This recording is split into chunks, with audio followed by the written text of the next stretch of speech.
It's Gabrielle Ruiz. You are at my channel because you are roaming either for something to watch, something relatable, or someone else that's going through postpartum anxiety as well, or you're experiencing it or know someone.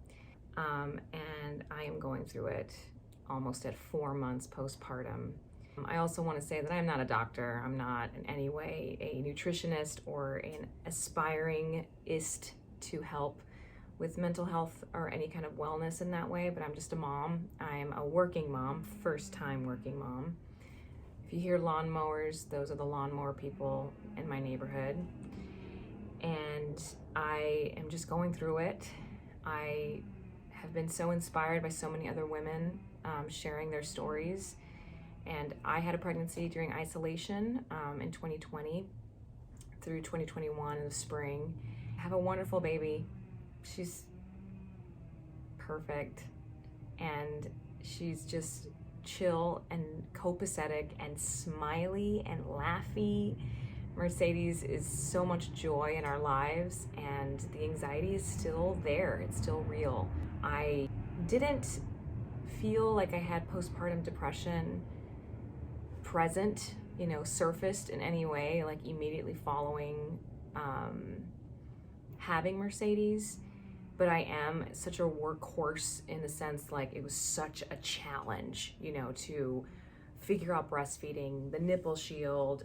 I had a C-section that was scheduled because she was a breech baby, and I was practicing diligently, not only healing, but also patience, which is a huge mental game. Now that I feel better, now that we're in a groove, and my engorgement and my breastfeeding journey is finally calmed down, my oversupply has calmed down, there is a sense of what is next, where's the challenge, that usually puts me through a depression. And I've experienced it in my work. When the challenge is conquered, I think it's I've called it this, but I don't know if it is called this, but like a not Napoleon, but like a conqueror's depression, once I conquer something that's really, really hard, I go through a slump of not feeling that there's anything to do, which, by the way, there's so much to do. I'm an actor. You might have seen me on a few things here and there.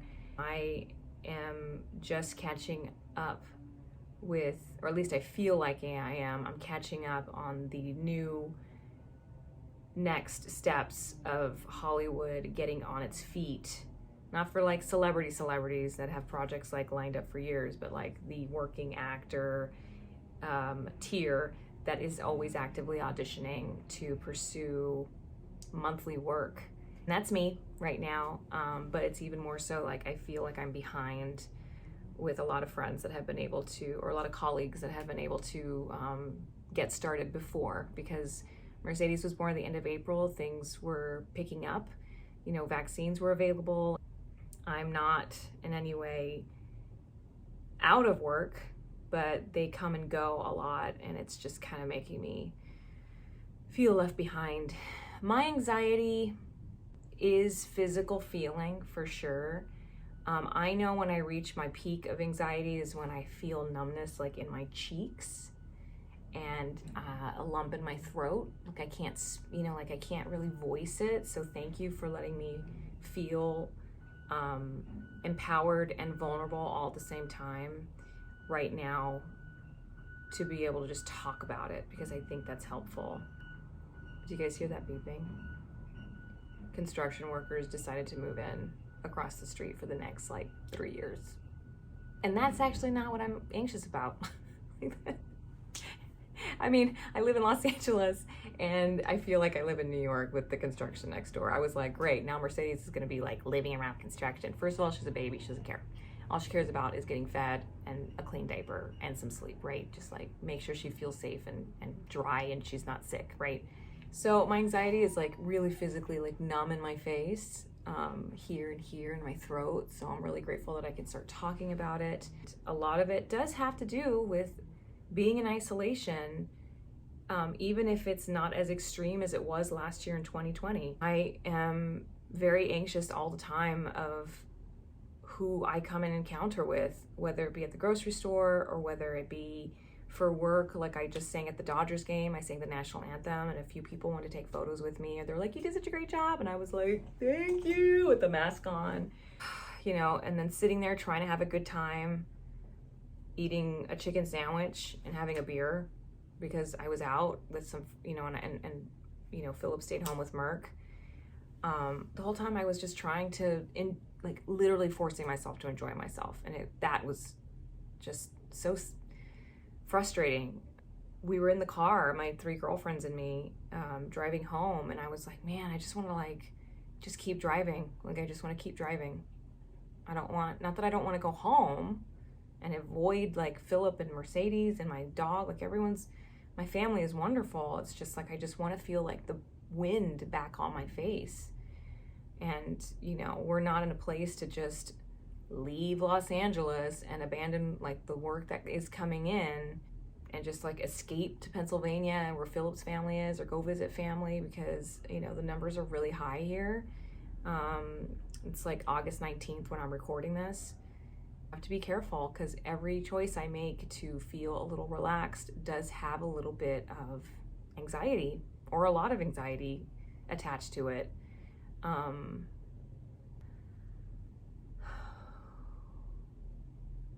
What is keeping us here is, you know, Philip does work for our church and he's there every Sunday, and it's important that he's there.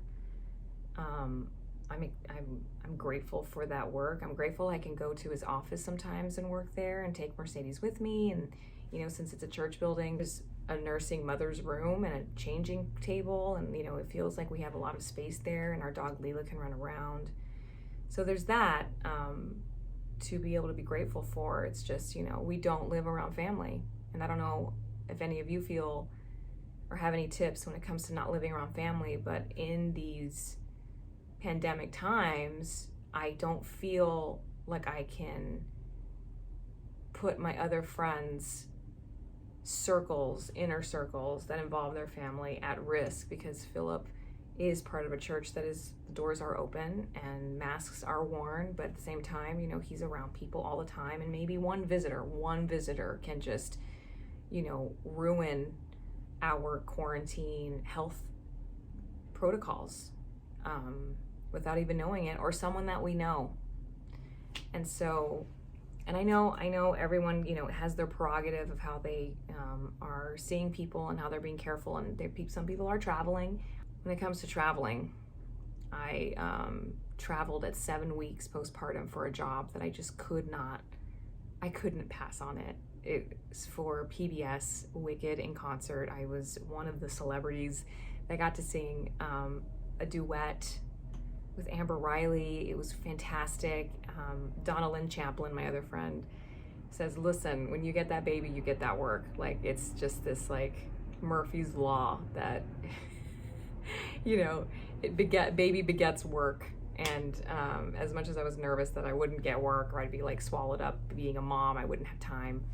No, I have time to work, but like traveling at 7 weeks was the first time I was around people ever since like February of 2020, when Los Angeles shut down in mid-March, and then we got pregnant in the fall, and then pregnant people were able to get vaccinated weeks before Mercedes was born, and I was like, let's just wait until she's born, and then I got vaccinated, and then I went straight to work and was in LAX with everybody visiting Disney, like throngs and throngs of families, like parties of 15, all dressed and matching. It was amazing to see again, but at the same time, it was frightening to be just like covered with people and trying to figure out how to pump at the same time, because like 6 to 7 weeks is the establishment of your breastfeeding journey, statistically. And I left Merck, and we had enough supply, thank God. Philip, I trust completely. He's such a wonderful dad. I always knew he would be. And I left and I did it, but I talked about this on Goldilocks, their podcast. Like, I think it's Goldilocks and Chill. I'll put a link on the bottom so you can listen to the episode about how anxious I was about traveling and breastfeeding in this post-pandemic world. And I said the biggest thing that helped me the most was like releasing my tongue from the top of my mouth, and then like just releasing my jaw, because again, like I get numb here, and just breathe. And I was like, Gabrielle, if you're not present, you're going to miss how amazing this opportunity was. Your sister lives in DC. That's where you're traveling for a job. You're getting paid great money. It's going to help so much for the next few months of your life in Los Angeles, and you can enjoy this. You can enjoy this. So I have to remind myself that today, with a voiceover audition in my closet when I'm tired at 8 o'clock and I really want a glass of wine instead, that I can enjoy this. I'm a huge believer in therapy. I'm looking for a therapist that is covered by insurance right now. I just talked to Philip about it, and I was like, you need to give me the password to our insurance website, whatever, because I need to get a therapist. And it's I want, because talking to my husband, talking to my friends, talking to my mom, you know, there's a lot of dynamics that I need support in, but when it comes to like a professional that I don't, the kind of help that I want is to talk it out so I can help myself. I feel like a therapist can do that, versus talking to you guys by just not receiving any feedback immediately, but I can in the comments, or getting feedback from my mom, Philip, or my friends. They're just all very different, and a therapist has really helped me in the past. The last time I really worked with a therapist was right before I was getting married. I was like, getting married, you know, just like I had to just establish some things from my past to be able to move forward. And I think I'm in that place right now too, because surviving a pandemic during a pregnancy was a lot. It was a lot. And I feel like I'm surviving every day with a baby, period, much less a baby during a pandemic. So if you're going through this, I just want to let you know that I feel you, and I understand how you're feeling, even if I don't even know you. And you are loved, and you're not alone, and you can find a support group. You can find other moms that you can vent to. Some suggestions that I have is because it worked for me, was Peanut is a great app where you can find other moms that are like kind of in the same journey as you, like either you're 7 months pregnant or you're 7 months postpartum. Like there are forums there that you can find and customize and be picky on who you talk to there. Another one I suggest is literally just like pop up on a FaceTime your friends with your baby. Even if it's 20 minutes and they're either on the road and they can't like actually FaceTime, look at you and whatnot, but just like when you are finished breastfeeding and you're burping the baby and baby's like all cute and alert, you got that 20-second, or like that 10-minute window, just get that FaceTime, get a tripod, and just like whip up your phone. My sister did that for both of her babies 5 years ago. She would just FaceTime and call and be like, hi, how are you doing? Because it already feels isolating to have a baby and to raise a baby, much less, again, not feeling safe enough to go see my friends, you know. So those are suggestions that I have, and also seeking professional help. There are a lot of virtual ways to do that versus in person, but because we're a single car family, and when Philip goes to work, we're here at the house. We don't travel anywhere, and I'm not taking an Uber with the baby. Again, pandemic. I'm looking for a virtual therapist. If you guys have any suggestions or what you've loved, please put in the comments below. I would love to hear your thoughts on that.